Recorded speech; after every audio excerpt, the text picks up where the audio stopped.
What's up guys, welcome back to the Streets YouTube channel. What a weekend of football it has been, and there's only one place to start. Usually we go with the early kickoff, but we have to talk about that amazing Newcastle versus Liverpool game, and this is where we're going to start. What a victory for Liverpool. Who would have expected that after 26 minutes when Virgil van Dijk got sent off and Liverpool went 1-0 down.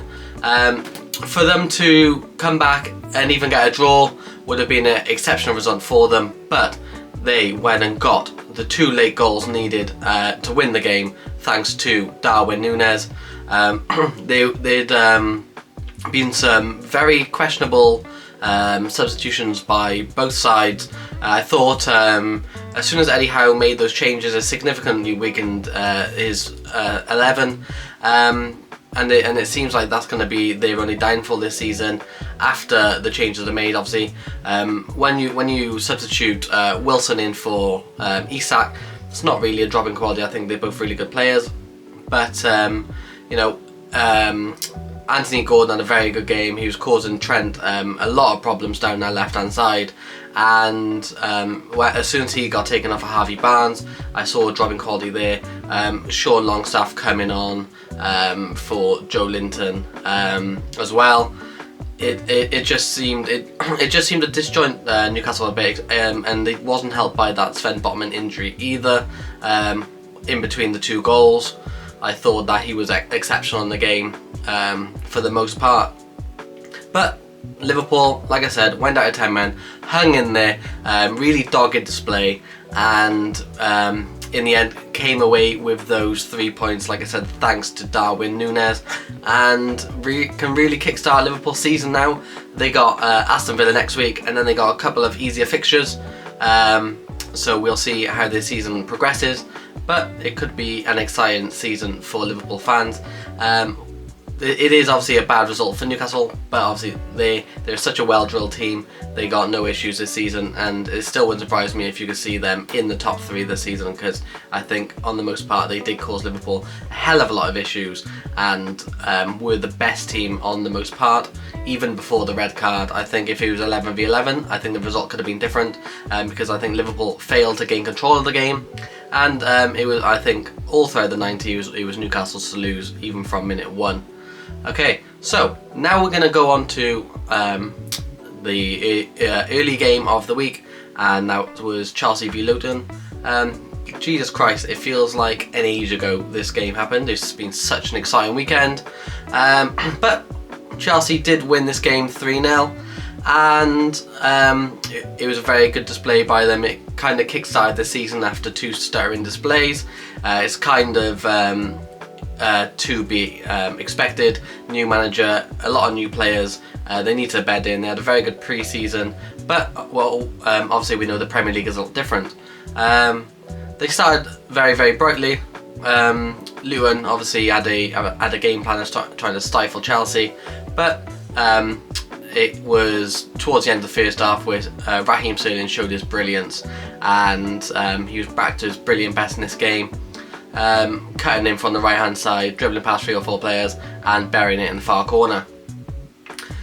Sterling then obviously got the second goal, again another good finish, and then there was new boy Nicholas Jackson, who got his first goal of the Premier League season and got Chelsea well on their way to a well deserved 3 points. So on to Bournemouth versus Spurs, a game which was in the balance for the most part.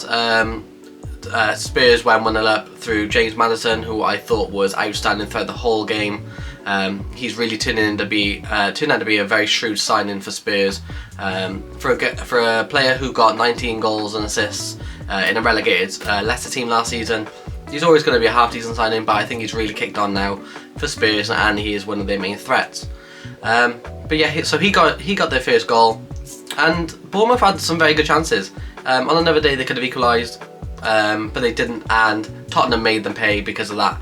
And Kulusevski got the second goal with good play from Udogie on the byline to cut it back for him to tap home in the far corner.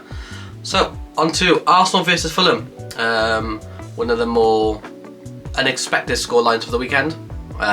It was Arsenal 2, Fulham 2, and Arsenal I don't think can have any complaints. I think they were against 10 men for the last quarter of the game, and they failed to capitalise. Sorry, it wasn't the last quarter of the game. I think it was the last 10 minutes. I'm just thinking about the Nottingham Forest red card. But anyway, after they went out of 10 men, it kind of revitalised Fulham. Arsenal went ahead. No, Fulham went ahead, then Arsenal regained the lead, went 2-1 up, and then failed to see the game out.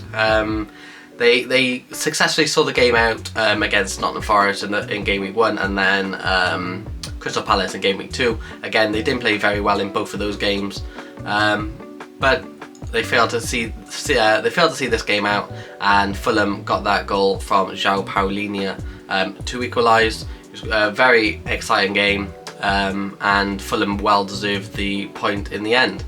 On to Brentford versus Crystal Palace, and another very, very exciting game. Both very good attacking teams, and I do think the draw here was a fair result. Flecken pulled out a brilliant double save to keep Brentford at 1-0, only for him to go and kind of let in a very sloppy goal from Joaquin Anderson. He's not a prolific goal scorer, obviously being a centre half, and I think 99 times out of 100 he does not make that error. He doesn't let the ball go through his legs like that, and I think you can kind of hold him accountable for that equaliser. But other than that, he had a very good game,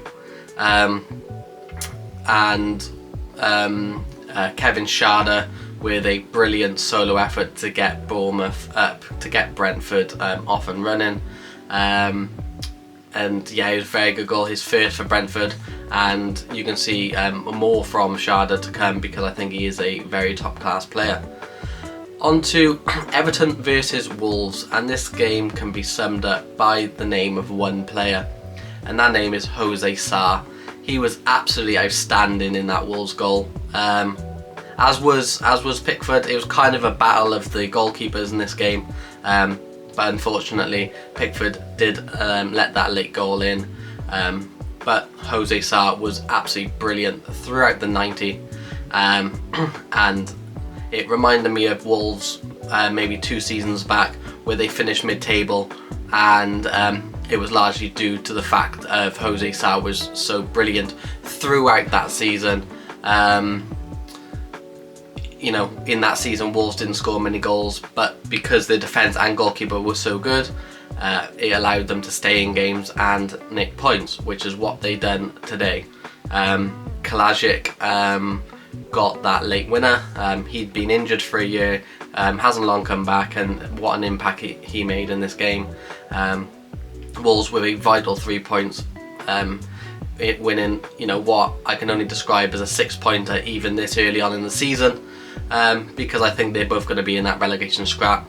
Everton are now 0 points from 3 games without even scoring a goal, and unless they do something in the transfer window very quickly, it does look like they're signing a striker from Udinese. So whether he can come in and change their fortunes is yet to be seen, but for now they look like a very struggling side, and quite rightly deserve to be at the bottom of the table. On to Manchester United versus Nottingham Forest. Now this game was a rollercoaster for both fans. Obviously Nottingham Forest went 2-0 up inside 4 minutes. They started the game very, very well, but some would say that, especially against a team that is renowned for their comebacks, and it's such a good team like Manchester United, did they score too early? That saying is floated about in football. Can you ever score too early? I think in this game you probably can. Manchester United were able to gain that momentum. They got that. They got 1 goal back with Christian Eriksen quite early on in the 14th minute, and I think from then on it was all Manchester United forward traffic. The situation wasn't helped with a 67-minute red card to Joe Worrell, and like I said, from then on it was just purely one-way traffic, and Manchester United thoroughly deserved the victory in the end. On to Brighton versus West Ham, and this was another game where not many people would have expected West Ham to come on the end of the victory. Brighton started the season very well, scored 8 goals in 2 games. Yes, they were against lesser opposition, but they got the job done, and people expected that trend to continue. But West Ham, coming off the back of a 3-1 victory against Chelsea, we're in very fine form, and it looks like James Ward-Prowse was a difference maker once again, getting the first goal and playing very well in the most part. Every week I look at their team and I think, you know, how can they play with just Michail Antonio as a 9 and not much support around him? But each week they prove me wrong, and again, Michail Antonio had a very good game, held the ball up very well and played exceptionally well, which was a big reason why they got the 3 points in this game. On to Burnley versus Villa. A game where people would have expected Aston Villa to win. I think Burnley, it's only their second game. Obviously their game against Luton got postponed due to Kenilworth Road not being ready. And like I said, it was a game where Villa fans were expecting their team to win. And they delivered. They played very well. There was a period in the game where Burnley got back into the game and they looked like they were going to get the equaliser.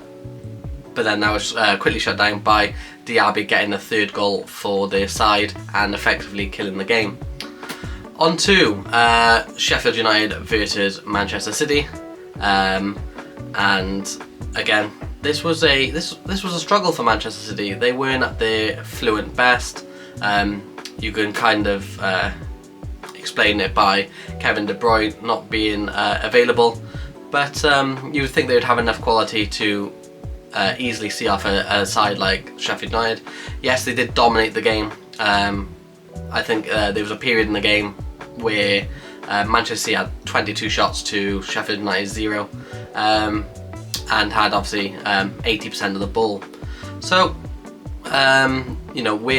where was it where Manchester City struggled? Obviously they missed a penalty. Erling Haaland didn't score the penalty, and he missed a couple of easy chances as well. It seems like he's dragging a lot of his shots recently. He did so against Newcastle United in game week 2, and he done the same today. Yes, he did get the first goal.